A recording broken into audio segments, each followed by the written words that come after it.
ফল স্টেপের নতুন একটি ব্লগে সকলকে স্বাগত। আশা করি সকলে খুব ভালো আছেন আর আমরাও খুব ভালো আছি। আর আজকে আমরা চলে এসেছি যেখানে, সেটা হচ্ছে কলকাতার বুকেই একখণ্ড রাজস্থান কিংবা গুজরাট। দেখে মনে হবে রাজস্থান কিংবা গুজরাটের কোনো একটা খণ্ডতে আমরা চলে এসেছি। দেখে নিশ্চয়ই বুঝতেই পারছেন আমরা কোথায় এসেছি।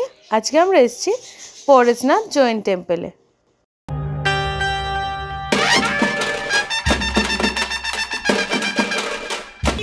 চ্যাটার্ডের ঠিক উল্টো দিকে রাস্তাটা ধরে একটুখানি গেলে ওই যে সাদা বিল্ডিংটা, ওইটাই হচ্ছে পার্ক ইনস্টিটিউট। ওখান থেকেই তোমরা অটো পাবে, একদম পরেশনাথের সামনে নামাবে। আর এই হচ্ছে শ্যামবাজার পাঁচমাথার মোড়, ওই যে দূরে দেখা যাচ্ছে, দেখো ওই যে। আরও যদি সহজ কথায় বলি তাহলে পাঁচমাথার মোড়ে ওই ঘোড়ার মুখটা যেদিকে আছে আমরা আসবো ঠিক ওই দিকেই। 10-12 পা এলেই এখানে পড়বে চ্যাটার থেকে ডান দিকের রাস্তাটায় আমাদের যেতে হবে। পার্ক ইনস্টিটিউটের সামনে থেকে এরকম অটো পাওয়া যায়। অটোগুলো আইডি হইতে আরজি কর লেখা আছে। এইটা যায় হচ্ছে এই রাস্তা ধরে সোজা যায় মানিকতলার দিকে। এই অটোগুলো ভাড়া নেয় 12 টাকা করে, আর সময় লাগে 10 মিনিট মতো। যারা শিয়ালদার দিক থেকে আসছো তারা শিয়ালদা থেকে মানিকতলাগামী যে কোনো বাসে নামবে গৌরীবেড়ে। আমরা এসেছি শ্যামবাজার হয়ে, আর শ্যামবাজার থেকে অটোগুলো একদম মন্দিরের সামনেই নামিয়েছে। মন্দিরে ঢোকার চত্বরেই রাস্তার দুপাশে দেওয়ালে এরকম সুন্দর পোড়ামাটির শিল্পশৈলী, যা আপনাকে দাঁড়িয়ে দেখতে বাধ্য করবে। এত মনোমুগ্ধকর এখানে শিল্পশৈলীগুলো রয়েছে যা আপনার দৃষ্টি আকর্ষণ করতে বাধ্য। এখানে মহাবীর জৈনের সব ঘটনাগুলোকেই উপস্থাপন করা হয়েছে এই পোড়ামাটির চিত্রশৈলীর মাধ্যমে। পুরো দেওয়াল জুড়েই এরকম চিত্রশৈলী করা রয়েছে, আর তারপরেই পড়বে মন্দিরের গেট।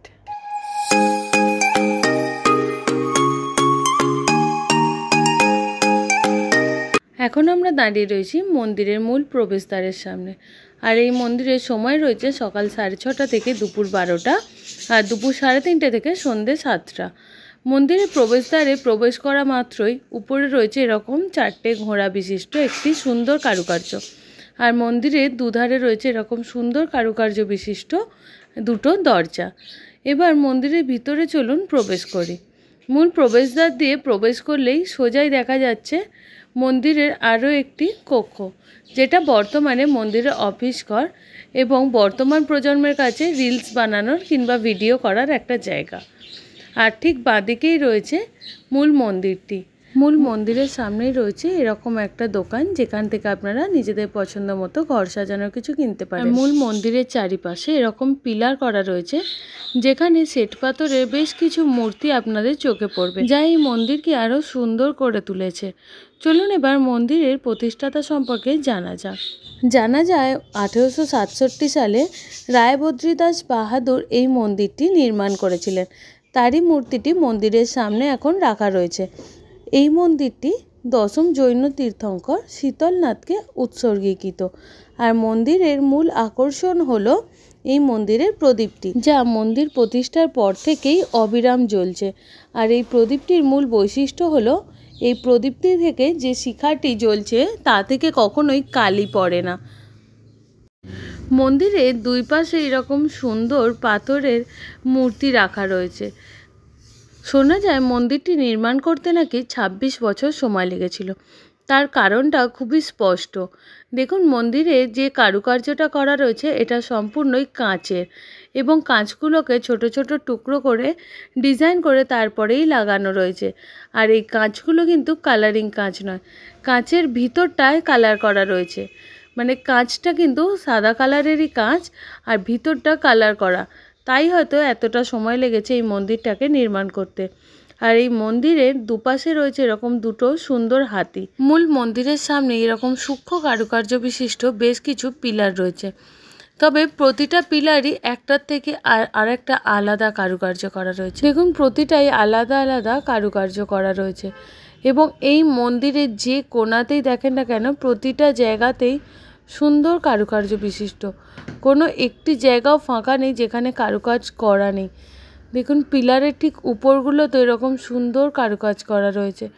প্রতিটা জায়গায় খুব বেশি রঙিন আর খুব সুন্দর কারুকাজ করা। পুরো মন্দির চত্বরটা এরকম গাছ দিয়ে ঘেরা। আর গাছের নিচেটাও কারুকার্য করা রয়েছে। সুন্দর পাথরখণ্ড দিয়ে এখানে সুন্দর সুন্দর করে কাজ করা রয়েছে।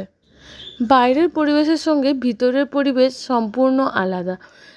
ভিতরে একবার যদি আপনি আসেন, আপনার আর এখান থেকে বেরোতে মন চাইবে না। তাই বলবো একদিন হলেও বিকেলবেলা এই মন্দির চত্বর ঘুরে যান, যেখানে আপনি অনায়াসে 2-3 ঘন্টা খুব সুন্দরভাবে কাটাতে পারবেন। আর মন্দিরের পরিবেশ এতটাই শান্ত, নিরিবিলি, এতই সুন্দর যে আপনার এখান থেকে উঠতেই ইচ্ছা হবে না। দেখুন মন্দিরের সামনেই রয়েছে আরও একটা মন্দির, যেটা বর্তমানে মন্দিরের অফিস কক্ষ। এখানেও সুন্দর সুন্দর কাজ করা রয়েছে। আর তার ঠিক সামনেই রয়েছে একটা ফোয়ারা, যেখানে এখন বর্তমানে পদ্ম ফুলের চাষ করা রয়েছে এবং ফোয়ারাটি সন্ধ্যাবেলায় চলে। মন্দির চত্বরের চারপাশে সুন্দর করে বসার জায়গা করে রাখা আছে। প্রচুর মানুষজন বিকালবেলা এখানে আসেন এবং বসেন। যারা ছবি তুলতে পছন্দ করেন তারা এই মন্দিরে একবার আসতে পারেন। মন্দিরের প্রতিটা কোণা থেকেই খুব সুন্দরভাবে আপনারা ছবি নিতে পারবেন। যেদিকেই তাকাবেন সেদিকটাই মনে হবে যেন একটা সেলফি জোন। আর এই মন্দিরের উপরটা দেখুন কি সুন্দর করে কারুকাজ করা, পুরো নিপুণ হাতের কারুকার্য এখানে।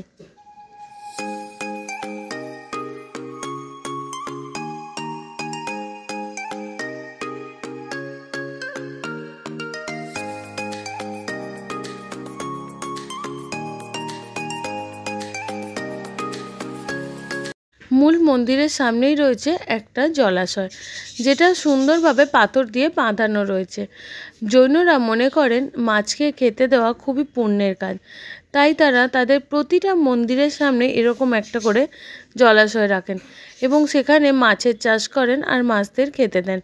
শুধু এখানে বড় বড় নানা রঙের মাছ নয়, এখানে রয়েছে বেশ বড় বড় অনেকগুলো কচ্ছপ।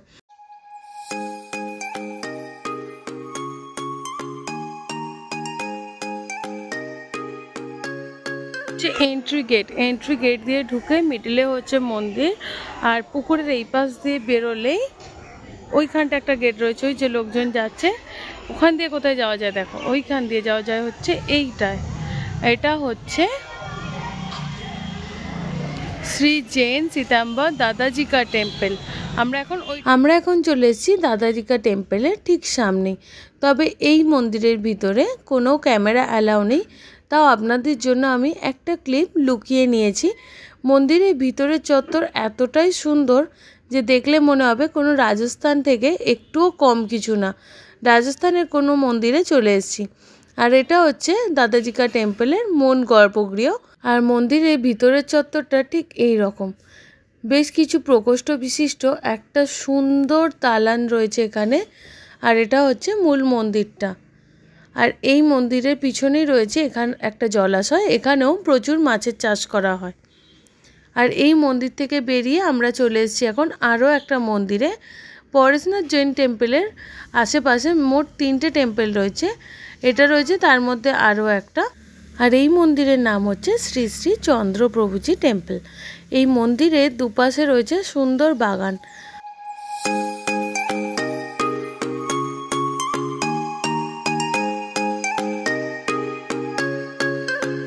মন্দিরের সামনেই রয়েছে দুখানা সিংহ মূর্তি আর 25 ধাপ সিঁড়িকে পিছনে ফেলে আমরা চললাম মন্দিরের গর্ভগৃহে রয়েছে চন্দ্রপ্রভুজির একটি মূর্তি।